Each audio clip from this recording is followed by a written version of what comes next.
இது வந்து பாத்தீங்கன்னா நம்ம நாட்டு ரகம் தான். பூசணிக்காய் அந்த பரங்கிக்காய்ன்னு சொல்லுவோம். காய் நல்லா சைனிங்கா பெருசாகவும் வளருது.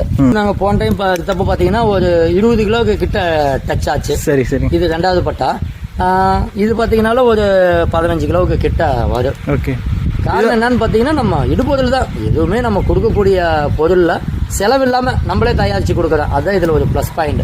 அதாவது பூசணிக்காங்கிறது வந்து பாத்தீங்கன்னா எல்லா மாசத்துலயும் இது மெயினா யாரும் விரும்பி சாப்பிட்றதில்ல. இதை பத்தி தெரிஞ்சவங்க தான் பயிரிட்டு சாப்பிடுறாங்க.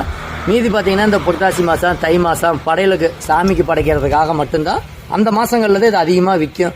அதனால கொஞ்சம் பயிரிடுறது கம்மியா இருக்குன்னு வச்சுக்கோங்க. நம்மள மாதிரி விவசாயிகள் இதை பத்தி தெரிஞ்சவங்க ரெகுலரா வச்சிருப்பாங்க, அவங்களுடைய உணவுக்கு பயன்படுத்திக்குவாங்க. ஏன்னா இது அவ்வளவு மருத்துவ குணம் உள்ளது.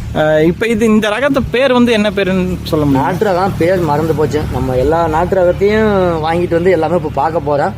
பயிர் பண்ணுவோம், விதை பரவலாக்கமும் பண்ணுவோம், நம்மளும் சத்தான காய்கறிகளை சாப்பிடுவோம். இது பெரிய பூசணின்னு தான் சொல்றாங்க.